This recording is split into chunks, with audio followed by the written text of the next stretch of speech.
termite season. Hi, it's me. And bugs fear the blue trucks from Essential Pest Control. Go blue at Essential Pest Control. We'll eliminate those bugs, bees, and termites. And stop paying too much to that national provider. Buy local for great service and affordable rates. Call Essential Pest Control because termites fear the blue. Run for your life. Call for the blue trucks from Essential Pest Control. 886-3029. That's 886-3029. Or check online at essentialpest.com.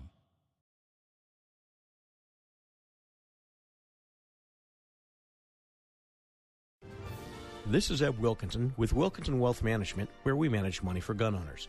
What does it mean to retire comfortably and remain comfortably retired? It means designing a plan that allows you to do the things you want to do, outpace inflation, and never run out of money in your lifetime. If you want to retire comfortably and remain comfortably retired, call me, Ed Wilkinson, at 777-1911. That's 777-1911 or WilkinsonWealthMGMT.com.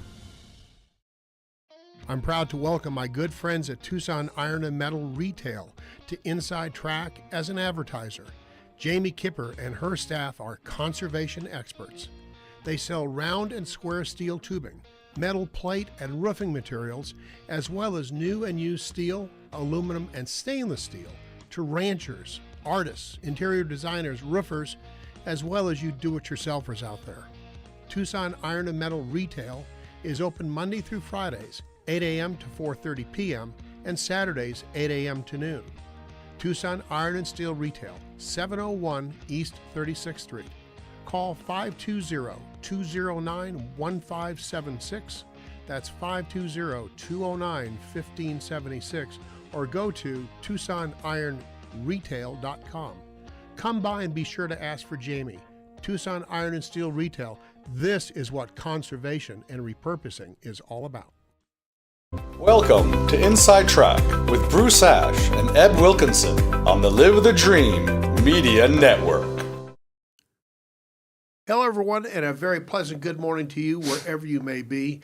Welcome to episode 35 of Inside Track. Bruce Ash and Ed Wilkinson coming to you today from the Live the Dream Media Studios in Marana, Arizona.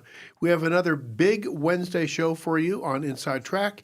We're starting international with retired U.S. Foreign Service Officer Thomas Price in the first half of the show, and retired General Ted Maxwell bringing things back to home on the upcoming next RTA next election coming up in March. We hope you'll stick around for the entire show today. I think you will be rewarded for doing so. Absolutely. Hey, thanks for joining us on Live the Dream Media app or watching us on X, Facebook, YouTube, and all the other platforms that we're on out there. The first half of the show is brought to you by our good friend and buddy, Eric Rudin from Essential Pest Control. Call Eric to keep your home free of rats, vermin, weeds, bugs, bees, everything at 886-3029. Essential Pest has been a great service partner for Bruce's company for many years. I use them as well. They are fantastic. They just got a couple of new jobs for me, and I'll be doing my pest elimination walk at the Baffert at Five Points Apartments with Chris, the service tech, on Friday morning. Eb and I are pleased to welcome today's first guest, diplomat and distinguished Foreign Service Officer Thomas Price. Thanks for joining us, Tom. Thanks for the warm welcome. And it's warmer than the temperature outside. Absolutely. Right after New Year's, we thought the big story was going to be the swearing in of New York Mayor Zoran Mandami. But when you look back, I guess we should have thought some sort of event might be brewing in Venezuela, considering the naval presence in the Caribbean and Atlantic and action on the high seas. Well, that operation did happen. Now, Nicolas Maduro and his co-conspirator wife are sitting in the Brooklyn, New York Roach Motel or jail waiting trial. But we have seen a much bigger international story taking place on the streets of Tehran, Mashhad, Isfahan, I said that right, I think. Absolutely. And many other cities, which could have a profound influence on Iran's future and the world if the biggest state sponsor of terror falls. Let's talk about, Tom, what's happening in Iran at this time from the White House standpoint. You had mentioned just before we went on air, at the State Department, there's this room that monitors things. Talk about that before we get into some other things. Sure, with pleasure, because it's one of my two strong personal ties with Iran, and my knowledge of Iranians comes from my time in the State Department Operations Center. I have no idea what it looks like today. I haven't stepped inside the State Department in probably 25 years. But back in the day, it was a large building with different side rooms and little offices, and it was always staffed 24/7 by representatives of the Pentagon, the CIA, a couple other parts of the U.S. government, and, of course, State Department people who ran the show. And we monitored around the clock wire services from UPI, Agence France Presse, Reuters International, whatever. And also, we saw telegrams coming in from the field, from State Department embassies and consulates in real time. So it happened that I was on duty the night that we got news that the hostages were going to be released after 444 days. And it became clear that the Iranians were waiting for Carter's term to end and Reagan's term to begin, because they were released right after Reagan was inaugurated. But we knew the night before. And, of course, that's one of the times when you use these drop lines. You just press a button. You don't have to dial anything, to like the bedstand of the Secretary of State, the President, the Vice President. We used all those drop lines that night because that was pretty big news at the time after 444 days. My other Iran experience was actually in Iran, not in the State Department, and it was probably a full decade earlier. When I was a late teen, Harvard paid for me to take this trip all the way across Asia, and I spent a great deal of that trip in Iran. And I went to the modern city of Shiraz, which is close to the ancient city of Persepolis, which was the capital when Cyrus the Great was running Iran. And Shiraz has a very old Jewish community that dates from the destruction of the first temple in the 6th century BCE. And I went to services there on Friday night, which were open to the world. There were no security considerations then, and traditionally Iranians and Jews were very friendly, and each played a big role in the other's existence and consciousness. So I go to this synagogue, and the rabbi comes up to me and says, like, "Who are you? Where are you from? Would you like to come to my house for dinner tonight after services?" I said, "With pleasure." How did we communicate? I spoke about 5 words of Farsi at the time. He spoke about 5 words of Hebrew. But we communicated in French, which throughout that part of the world used to be the language of the intelligentsia. Anybody with a higher education was fluent in French. So I'm sitting at the home of a rabbi who is like a 38th generation rabbi whose family has been in the same town since about 500 years before Jesus walked the earth. And I think I'm a big shot because our families lived in Tucson for 80 years. Right, right. So it just You got another 3,000 years to go, Bruce. totally changes your perspective. And also, when you come to deal with Iranians all over the world, you know that one of their big points of pride is that they consider themselves the oldest civilization in the world, the longest civilized country. That's something that they all kind of agree on, regardless of their faith or politics, whatever.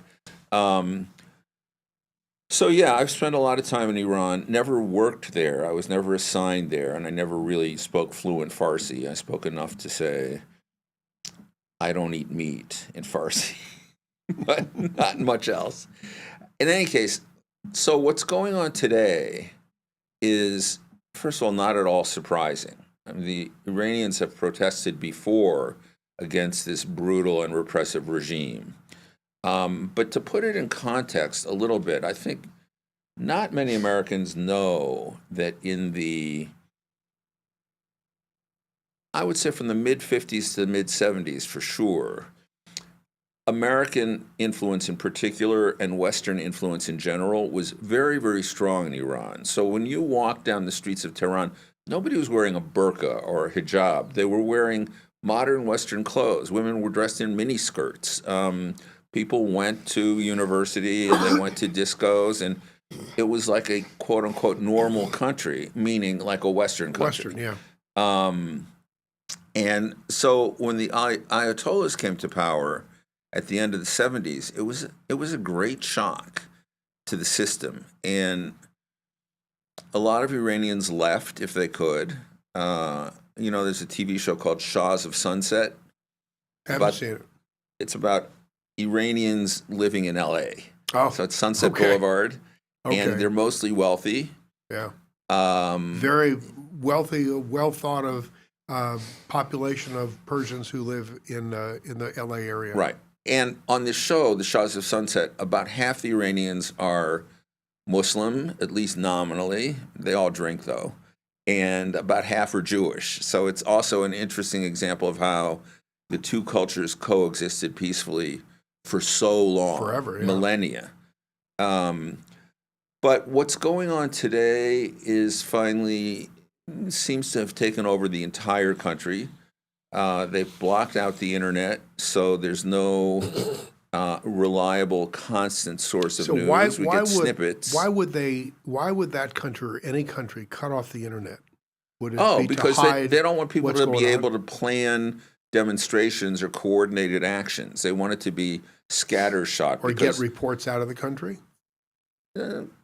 That's part. Reports are leaving the country anyway. I mean, you can't really shut that off. But it certainly makes it harder for the rebels, if you want to call them, the opposition, the freedom fighters, however you want to refer to the people who are protesting now.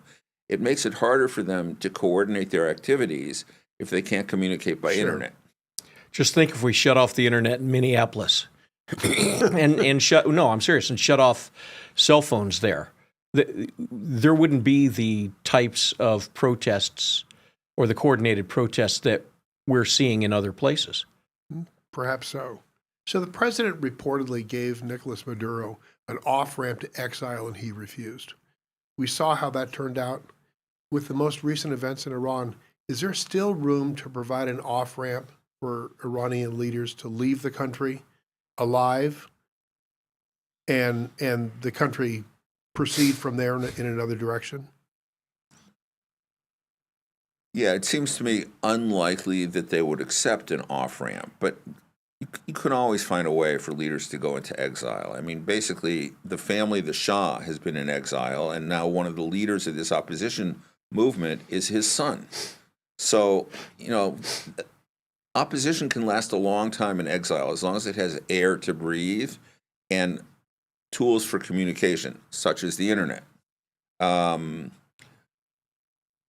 The situations are in no way comparable, so I really don't want to. It's like mixing apples and oranges to talk about Maduro in the same breath as the Ayatollahs. But the off ramp, we understand the president actually had some indirect communication with the Iranian government recently to try to effect some sort of a peaceful resolution to this. I thought he may or may not have. One of the problems with reporting on the president's conversations is, unlike every other president in American history, our current president doesn't allow transcripts of his phone calls to be released to the public in general. Mm-hmm. So even though if he has a talk on the phone with Putin, for example, that conversation belongs to the American people. That conversation is not a personal conversation between the president and the leader of the Russian Federation. It's work. It's a work product. Mm-hmm. And as such, it belongs to taxpayers. And the fact that we can never get a hold of these and know what was really said, it's consistent with a lot of other stuff, but that's not good news. It's not good news for historians. It's not good news for politicians. It's not good news for the American people. All right, so let me move on to another question that I'm going to have jump in pretty quick here. We know that in other administrations, Obama as well as Biden, and even in Trump to a certain degree, there were possibilities where there had been uprisings in different cities. A promise, maybe insincere, maybe very modest promise that the United States would help overturn regime. Iran's government. It didn't happen. This is maybe the most serious of the uprisings that have occurred in recent times. I think that's right. What happens? The president says we're locked and loaded.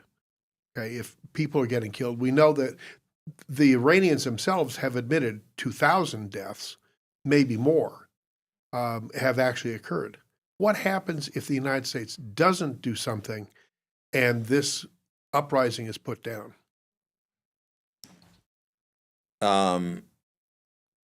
If the uprising is put down, we get status quo ante. If the current government leaves, whether in exile or leaves in coffins or whatever, if they are removed in one way or another, an off-ramp, if you will, to use your phrase, then a whole world of important possibilities opens up. And I think we would be remiss if we didn't mention that Iran is the biggest state sponsor of terrorism in the world. It has lots of proxies, Hezbollah, Hamas, all these groups that are funded and run by operating in other countries Tehran. as well as in the Middle East. But also, the largest source of instability in the Middle East now is Iran and its constant effort to delegitimize Sunni regimes in other Muslim states. And, important to underline, Iranis are not Arabs. Right. They are mostly Muslim. They would tell you very, very strongly that they aren't Arabs. They are mostly Muslim, but Muslim is a religious group. Arab is a linguistic group. Right. Iran has a very different culture, different calendar. Iran still celebrates pre-Islamic holidays that have been around since pagan times. And their attempt to destabilize or delegitimize, especially democratically elected regimes in Arab countries, are dangerous. That will come to a screeching halt. That's not in the interest of the Iranian people by any stretch of the imagination. So the departure of the current gang of terrorists who run Iran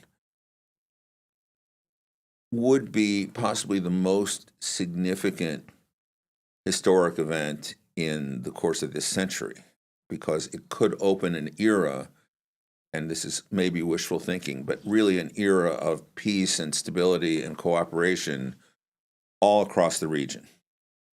Yep. So with that being said, if we see a departure, an off-ramp, taken one way or another by the current leadership, who fills the void most likely? Some of the leaders of the opposition, they'll be regarded as heroes. They'll be seen as having overthrown the government, whether it's with or without outside help. And it's also important to note that in a case like this, help doesn't have to take the form of boots on the ground. It can take the form of diplomatic support, of kind of legitimizing if a leader were to emerge of the opposition, or a group of leaders, or a little leadership council, whatever. If you make them your interlocutor, you legitimize them, and that's a very significant action without sending in any troops. There are all kinds of ways that we can influence this situation without committing to boots on the ground. And with that being said, so let's say there's a turnover in leadership. It becomes more open to the United States, maybe? The people who are protesting right now are very open to the United States. And so what would the resources be from Iran that they can use? Oil? And right, but I mean oil and oil. Right. So I remember in 1979 and ports and strategic shipping lanes. Okay. And is there any way that can be a partnership with the United States. We'll give you this support. You open the shipping lanes for us. We'll give you support. You do you give us oil or how does a partnership like that work? Well, I don't think I mentioned at all a partnership. That's not my vision for the future of Iran. So what is your vision for the future? I don't want to make Iran into a U.S. satellite or a U.S. proxy state. I think that's smart. Well, thank you. Oh, I do. I mean, and it shouldn't be seen that way. Right. So partnership is a very dangerous concept. Okay, so maybe that's not the right word. We never have even-handed, well-balanced partnerships. And as the Europeans right now are finding out to their great dismay. And also the problem is, given the waffling nature of our support for Ukraine and its struggle to stay independent, it might take a lot of convincing for the Iranian opposition, should it take power, to believe in any assurances we would give it. I mean, there are even written assurances to Ukraine going way back into the 90s that if they got rid of their nukes, we would protect them. And we see how waffly that is. So how do you fill the void? Because when there's a void in power, something else rushes in to fill that. Is it going to be, do we think, in these circumstances we're looking at today, do we think that it's going to be a more enlightened sort of power that fills the void there? Or the Russians and the Chinese have had ties with Iran. Right. Could it be influenced by them? I think it's going to be the people who are now in the streets. I think it's going to be Iranians. But are these people who know how to run a civil government, who have the ability to get the military and the civil service and the police and the all up and running? Other, yeah. Because that's going to fall apart. Yeah, because the Iranian people are smart. And there are a lot of well-trained people from the old days, pre-revolutionary. But that was 50 years ago almost. Yeah, but they're not all dead, Bruce. Well, they're not young. They might be 65, but so what? Look at our leadership. Look at our leadership in Congress, on the Hill, in the White House. Those are not sprightly young teenagers. No, it's The Walking Dead. Well, I wouldn't go that far, but people who were last empowered to do anything 50 years ago. Is it already 50? 47 years.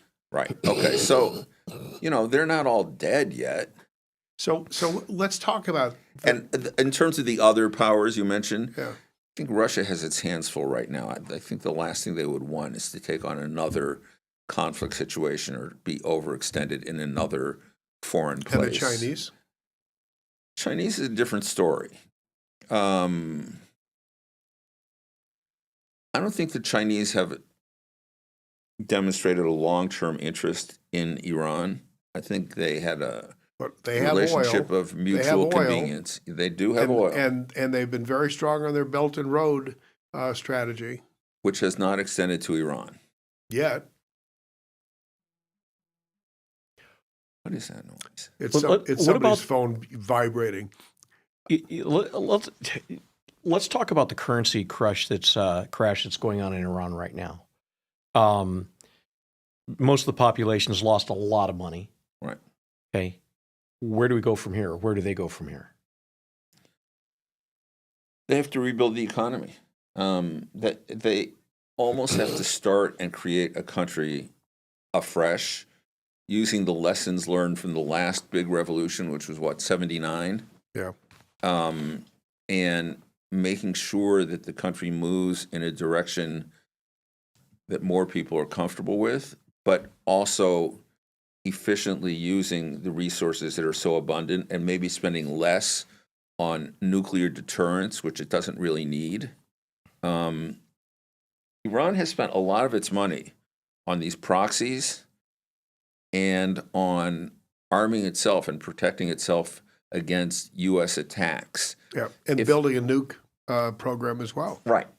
Well, that was subsumed by what I said. Right. Yeah. But if they stopped doing that, there would suddenly be a much wealthier country. So they turn inward in terms of their ability to support a civil society, civil government, and so on. Yeah, and an effective economic infrastructure.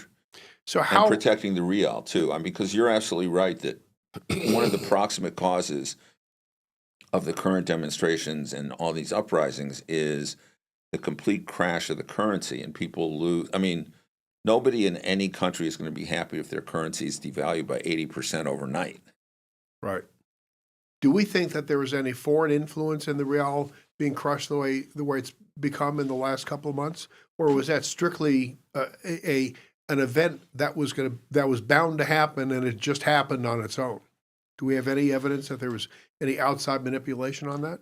I haven't seen any. That's not to say it doesn't exist. It's just to say, I mean, I no longer work for the U.S. government. I no longer have all those clearances that I used to be burdened with. So I don't know. There might be evidence, but not that I've seen. Mm-hmm. Well, even though you don't work for the U.S. government anymore, there's been reports of about 2,000 deaths during this conflict, and some say it's substantially higher than that. I'm sure it is. What are you hearing? What are you seeing? That the death toll is incredibly high, and that all the figures are understated, and the regime, and this is no surprise, this is not news, is incredibly brutal. So it will use the most brutal measures possible to suppress anything that looks like a rebellion or a revolt. I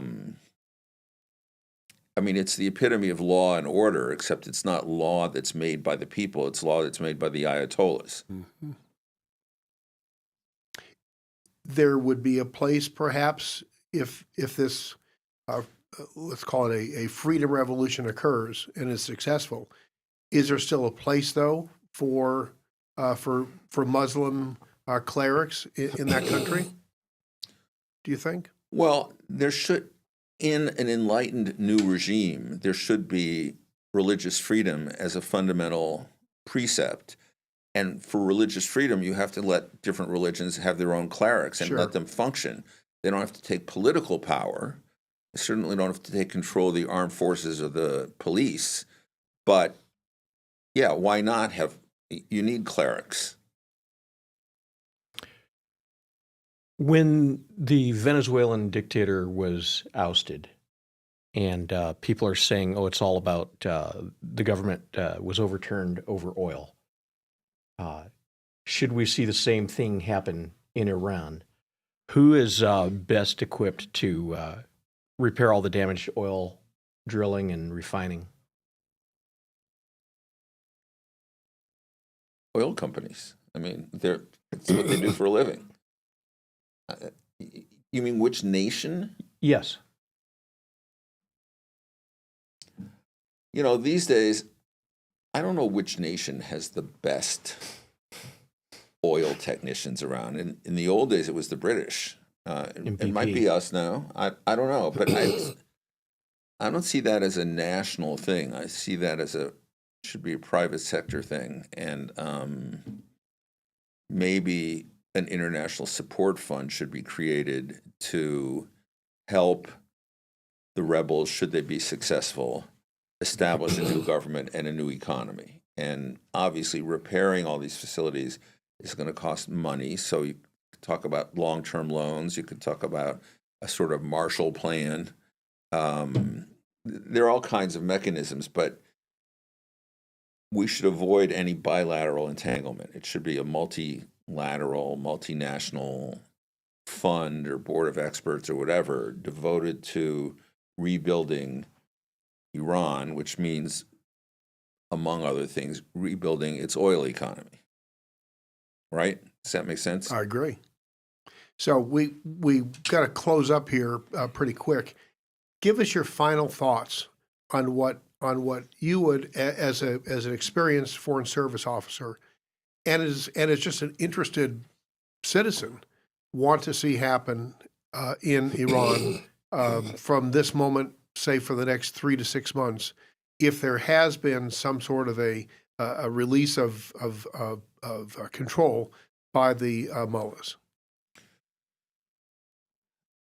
Okay, so yeah, the installation of a purely civilian government, not a clerical government, the exile or imprisonment of most of these leaders who have blood on their hands, the establishment maybe of an international fund for the reconstruction of Iran or an international board of experts to rebuild the oil industry or something that's very overt, very transparent, and very multilateral. I don't think we should get into the bilateral business of rebuilding Iran, because then everybody's going to think of it as a U.S. proxy, and it will be vulnerable for that reason alone. Good thoughts. Good thoughts. There's so much that we could have discussed that would have taken another 2 hours, but we got to go. Eb, you want to take us into the commercial? Tom, thanks for joining us. Really appreciate your views and your insights, and we really want you to come back again. Well, thank you. Thank you.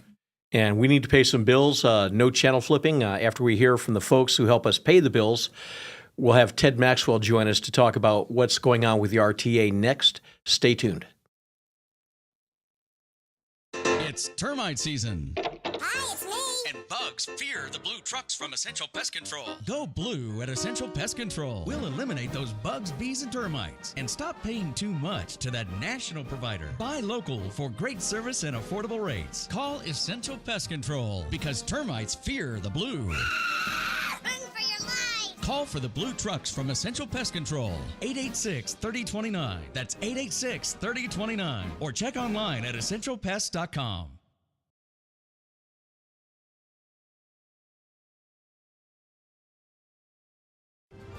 This is Eb Wilkinson with Wilkinson Wealth Management, where we manage money for gun owners. What does it mean to retire comfortably and remain comfortably retired?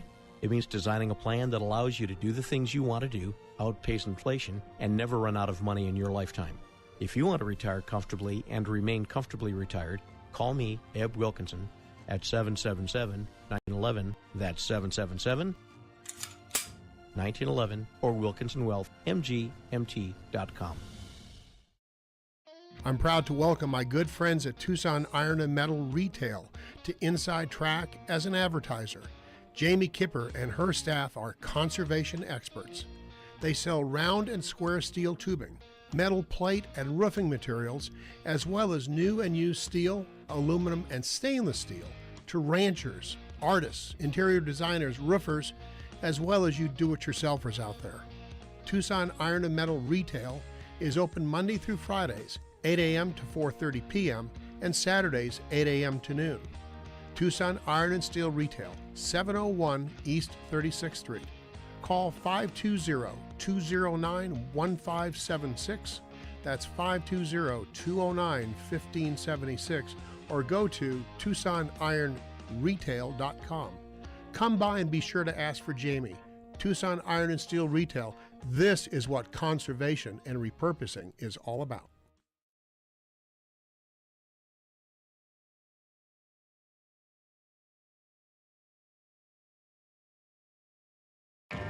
Welcome back to Inside Track with Bruce Ash on the Live the Dream Media Network. Now back to our show. Welcome back to Inside Track. This portion of the show brought to you by Eb's great company, Wilkinson Wealth Management, who helps my family. Let him help you also. Wilkinson Wealth Management, let Eb help you and your family. Call him today at 777-1911. Inside Track also brought to you by Essential Pest Control, Tucson Iron and Metal Retail, and my company, Paul Ash Commercial Real Estate, where we make great things happen every day. Let's get right to our next guest today. Well-respected community and business leader and retired U.S. Air Force General Ted Maxwell. Our topic for the balance of the show today, oh my God. I can't believe, That was not me. Somebody in Oklahoma City, for Christ's sake. Anyway. Do you need to get that? No. Ted, and why is it so critical that RTA Next is passed by voters here in Pima County in March. Good morning, Bruce. Can you hear me? Yes, We sir. got you, Loud Ted. and clear. Why are you not here? I should be. I'd gladly come in. The way the morning broke out, I unfortunately had to do this. I'm obviously doing it from my phone, which is unfortunate, but this is a slick system. This It is. eCam's great. And Bruce, I've got to compliment you on your ability to make the right sound effects when you're introducing the business of your radio partner. That was outstanding. One time I brought my Beretta 9mm with me, and I think I scared the crap out of him because he thought I was going to shoot him or something. So I just do the sound effects with my stupid. Anyway, RTA next. Yeah, RTA next. It's more appropriate to call it now Prop 418 and 419. Okay. And probably the first and most important thing that any voter needs to know is if you want to renew or continue the half-cent sales tax, it will not raise your taxes. County sales tax is a half cent right now.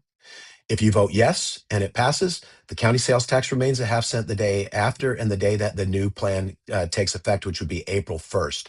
Ballots come out on the 11th. They have to be returned no later than the 10th. 11th. And it's real February. Okay. Sorry, February 11th. They will be put in the mail. If you haven't received one, follow up with the recorder's office. If you want to get one, they have to be returned by March 10th. And it's important now. Even the mail system's been putting out announcements that they may be having delays and slowdowns. So I would suggest, we used to say a week prior. I'd say 10 days prior. If you don't have it in by then, I would walk it into one of the ballot collection facilities. And they will. So They do at other elections. They'll have these ballot collection facilities open, right? absolutely, they will have the ballot collection facilities. It won't be a normal polling place because it is a mail-in. Right. Off-cycle election, so it'll be very important for that to happen. The big thing for RTA next is it will continue our regional approach with the finances managed by the Regional Transportation Authority, and with the execution of the projects predominantly with either ADOT, if it's on the interstates, or with the municipality where it occurs in, or with Pima County. And there's some changes being made at the RTA that will allow us to play a little bit more of a role in execution in order to make the projects hopefully occur quicker, doing things like right-of-way passage and some other stuff. I think I heard something earlier today that one of the changes also is timing with different projects. If a project isn't set up and able to start at X date as scheduled, another project could go in front of it to keep the process going. Correct. What you'll see on the ballots is you'll see the projects in order, and they'll be divided into 4 quadrants. It's important for people to understand that's when the projects are expected to be started. I've heard some people out there saying they're crazy. They're not going to finish all those projects in the first one. We can't start the projects till the money's coming in. We can do some bonding, prefer not to, because that costs money. So that's when we expect the projects to start. And we have put language now into the administrative code that will allow, if a community or municipalities or ADOT's not ready to go forward with the project, instead of having that money just sit in the bank, we'll give other communities that are ready to move one of their projects forward, and we'll have some flexibility in adjusting the time frame, the timing that they get started on. We want to make good use of the money as it's collected for the municipals, for the region. But it's important to know that the region. Why is it going to take 2 votes to get this thing going? That's a great question, Eb. And the 2 votes is because that's how it's written in the state statute. When the state legislators gave Pima County and any county above 400,000 people the authority to establish a regional transportation authority, which could coordinate infrastructure and tax infrastructure, they said we had to do it in 2 questions. We had to do 1 question, that is the plan, and that's Prop 418. That defines what the road projects are by definition, and those can't change because they're voter protected. It also gives us, shows where we're going to spend money in categoricals, which are safety enhancements, modernization, transit, and other areas. That's the plan. And the plan's been pretty well regardedly received. The challenge is 419. That's the tax. And that's what this legislature said. You need to tell the citizens what you're going to do and how they're going to pay for it. And the key on the tax, and the reason you're going to hear us say it's not raising taxes, is because for the last 20 years, we have had a half-cent RTA sales tax in place. And if this vote passes, it's not additive. The majority of the voters think it's going to be another half cent on top of the current half cent. It's not. The one stops on at midnight on one day. The other one starts at a minute after midnight the next day, and it will continue to be the only sales tax that we have inside Pima County that's not tied to either the state or municipalities. It's the only countywide sales tax we have. We've got 1 minute where we can get our purchases at a half a cent lower. Well, I guess if you take me literally, I'm probably wrong. I should have said a second after midnight. Who's eligible to vote on the RTA next? Everyone who lives in Pima County. This is a Pima County-wide vote. It's a Pima County-wide plan, and it is voter protected at that point. And the funds are held by the RTA. And then the municipalities, if there's going to be changes or proposals or dispersal of those funds, they have to come back to the RTA board. And it's very specific on both the amount of changes we're allowed to make and the type of changes we're allowed to make. This truly is the best way to ensure that regional dollars that are going to infrastructure will be used as the voters said so. And that's what's created some of the confusion in the last 5 years, because there's been arguments about RDA projects because we're under very tight restrictions on what we can and cannot do. Ted, if you live in the county, especially in the Northwest, where these overpasses and interchanges are being proposed, why are these so important to take place to help growth in the Northwest, whether it be Marana or other currently unincorporated areas of Pima County?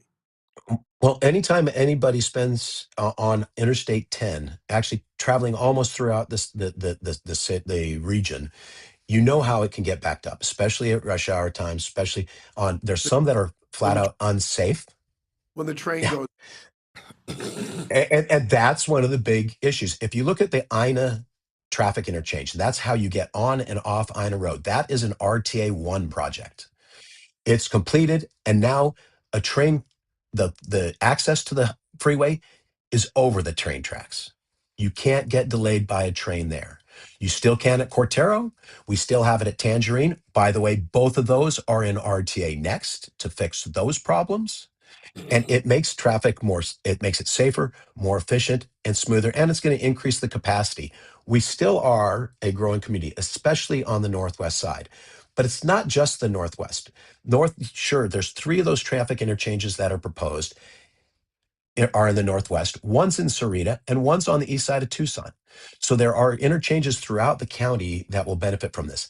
And to the point of traffic interchanges, the amount of money we need to bring from RTA to get those traffic interchanges opens up significant state and federal dollars, because those are federal interstate construction projects. ADOT will execute them, and ADOT does an exceptional job of doing those roads, and then RTA will pay for them.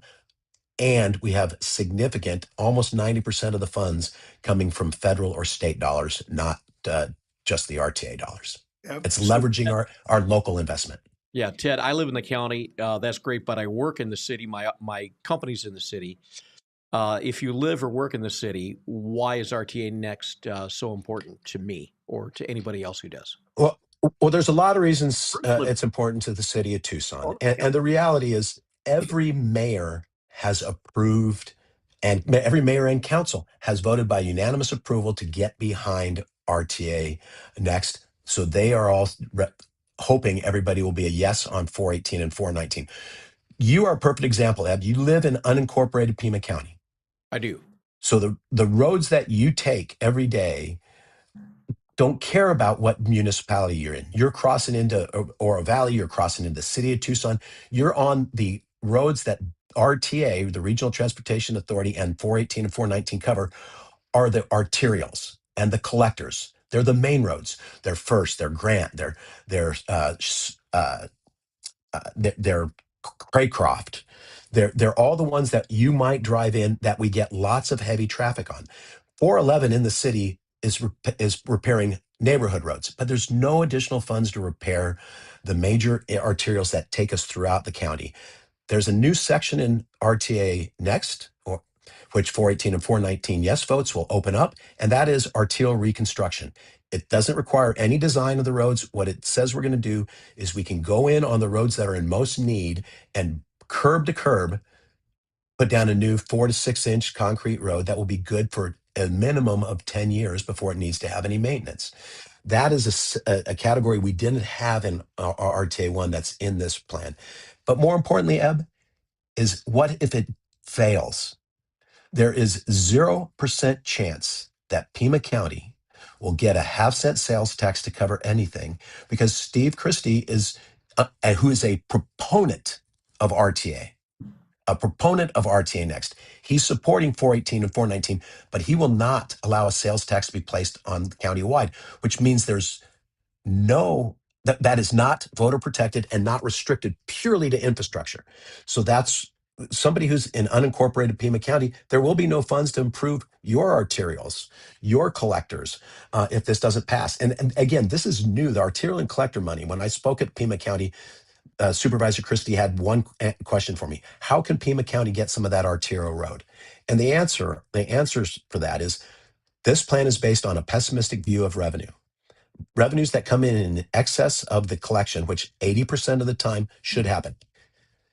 Those funds are available for more arterial reconstruction and rehabilitation, which will open up the opportunity for Pima County to fix some of their arterial roads.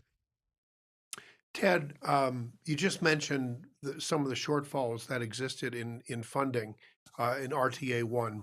So between COVID and the 2008 to 2012 recession, we didn't raise enough of the half-cent sales tax revenue to complete all the projects as originally planned.